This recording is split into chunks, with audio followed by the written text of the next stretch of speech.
Yo, what's up guys? Welcome back to the channel. In today's video, we're talking about the third part of Season 2 update, and I have to be honest, the patch notes are more impressive than I thought they would be. Unfortunately, I cannot say the same for the third part of Season 2 content-wise. We are not getting really anything that impressive. But let's get right into this update. There are a few very interesting changes they made in here. I will leave timestamps so you guys can follow around, and I will leave the patch notes in the description. If you guys enjoy the channel, over 50% of you that watch the channel are not subscribed. So if you watch the channel all the time, do me a favor, check if you're subbed. Really do appreciate you guys, and hit the like button. Be sure to swing by the streams. All links are in the description, including the link to my second channel. I post regularly on there now, guys. I've been having a ton of fun responding to all the comments that you guys leave. So if you like fragrances, if you want to see a different side of me, check out the second channel. Alright, first things first with this update. This update is not out as of this video being posted. It comes out on April 14th.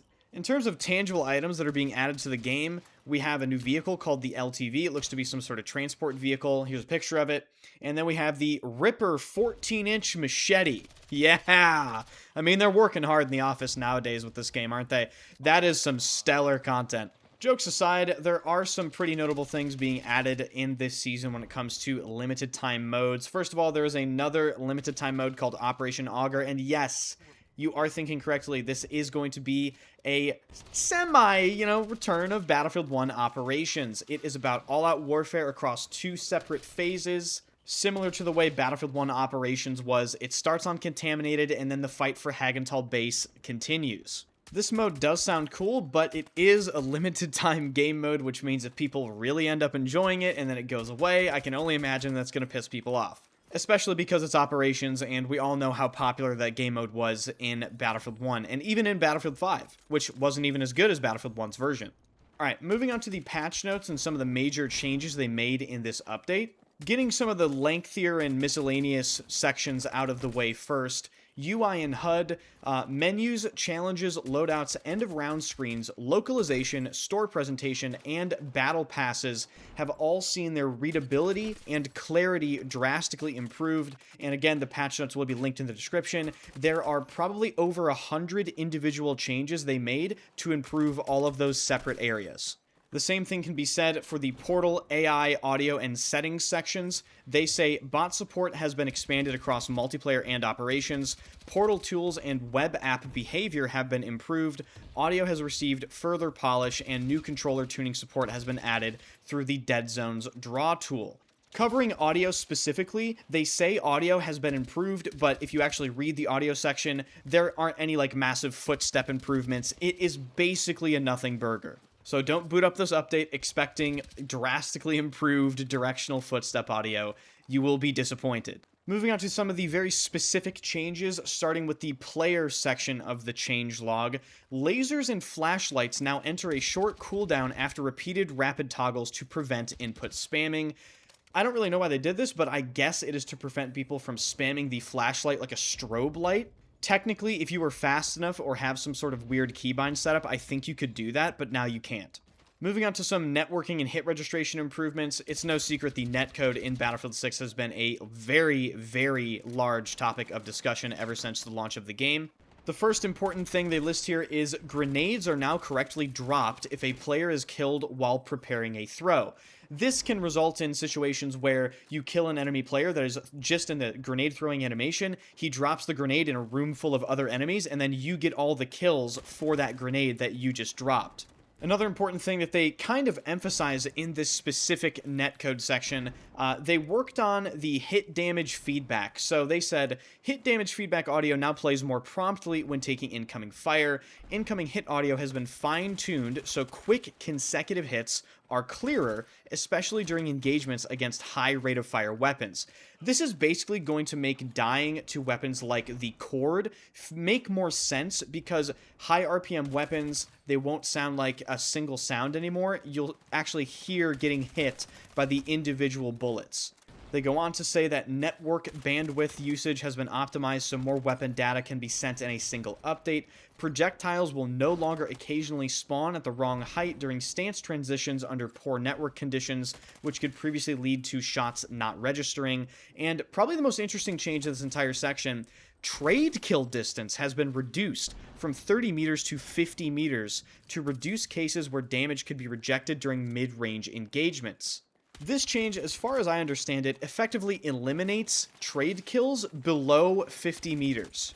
And lastly, visual bullet tracers now line up more reliably with damage you receive. This will make it actually easier to tell which direction you're getting shot from sometimes, and it might allow you to actually react in those specific situations a little better. Moving on to the vehicle section, there really isn't much to write home about here. Unfortunately, we're just still going to have to wait for, I think, the vehicle changes a lot of people want to see. But they did update the rib boat, and they made it just feel better to use. If you ever use the rib boat in RedSec, you know how trash that thing feels to use. So, naval combat enjoyers, don't get your hopes up. They can't even design a rib boat in this game. Now, moving on, they actually nerfed the scout helicopter in a fairly big way, but I think this is actually pretty good for the gameplay. And these changes could be the first we see of maybe a broader vehicle rebalance undertaking, considering it is essentially confirmed at this point that we're going to be getting Galmud Railway in Season 3. There's no reason why we aren't. They already announced it. I'd be very surprised to see it come later. For the scout helicopter, they adjusted the heavy rotary cannon overheat mechanic to compensate for reduced rate of fire. They extended the scout helicopter's light rocket ammo regeneration time from 21 to 27 seconds, and they also extended the regeneration time for the smart rocket ammo from 16 to 20 seconds. They increased the grenade launcher's muzzle velocity and made the grenade launcher on the Little Bird have infinite reserve ammo. That could be interesting to actually check out after this update. The heavy rotary cannon's fall-off range has been shortened to 45 meters, and the heavy rotary cannon fire rate has been lowered from 1,000 to 800 RPM. They have also reduced the lethal range of the attack helicopter heavy rocket explosion from 2 meters all the way down to 1 meter. They reduced the lethal range of the upgraded attack helicopter heavy rocket explosion from 2.8 to 2 meters. They also reduced the inner explosive radius for all scout helicopter rockets from 1 to 0 meters. And finally, they reduced the radius of attack helicopter heavy rocket explosions from 7 meters to 5.5. These explosion radius reductions, it is forcing pilots to be more accurate with the rockets if they want to do the most damage. That is the point of them reducing the explosive radius. Moving on to the gadget section, I saw some confusion regarding some of the changes in here. So they list some changes to the AJ03 Coag med pen. Some people were thinking this is the Assault Adrenaline Injector. It is not. The med pen they're referring to is the med pen you revive your teammates with if you don't have the defibrillator equipped. And the changes they made to the med pen are as follows. They added a third-person healing support while prone on your back, which means you can just use the revive on your back now. They lowered the intensity of the on-screen effect and visual presentation. They retimed the gameplay effect to better match the updated animation and audio. They shortened the overall injection animation, and then they updated the pen visual effects. So some small quality of life things here, but speaking of the defibrillators, this is one of the biggest changes in this entire patch. I have seen some mixed opinions regarding the defibrillator changes, but in my opinion, the defibrillators have needed changes ever since the release of the game. It was just sort of brain dead. You just run in a room, you spam the defibrillators, you revive like 8 people in under a couple seconds, and it just felt cheesy and cheap.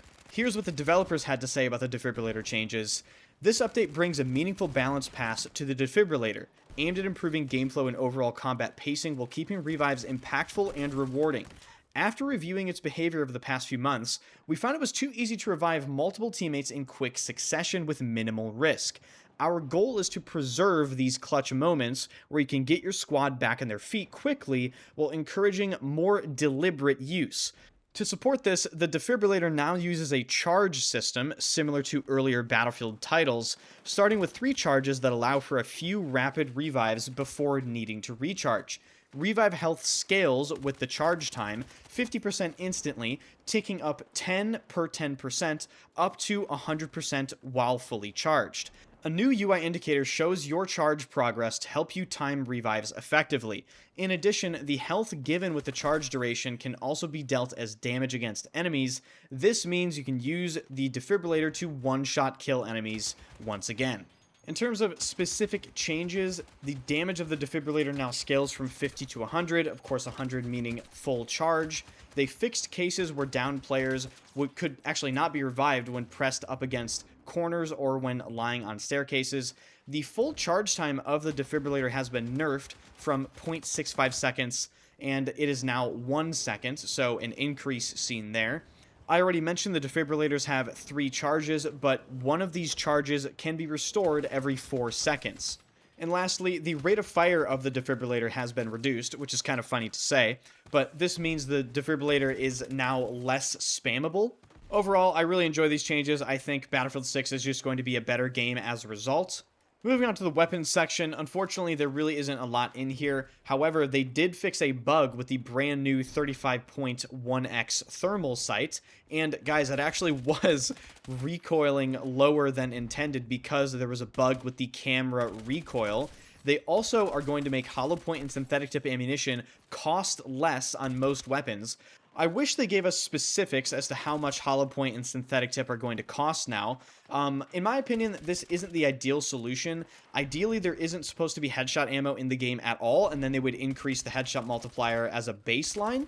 That would be perfect and what I would go for, but of course they're not going to delete or rebalance 2 attachments in the game, so making it cost less is okay. However, that doesn't address hollow point doing basically nothing on most weapons, unfortunately. It's still mostly only going to matter for weapons that have a 33 damage model. Now, moving on to the progression section, this section is very controversial in my opinion. Unfortunately, Battlefield 6's progression has been pretty trash since the launch of the game, and this has directly resulted in many players quitting. I've been told by probably hundreds of people that have come in my Twitch streams at this point that the progression was just really bad, and they got bored, and they quit the game. But the changes they made to progression in this update are just, in my opinion, soft as fuck. And they read as follows. Dev note, one recurring point of feedback has been that weapon mastery progression can feel too dependent on kills and assists.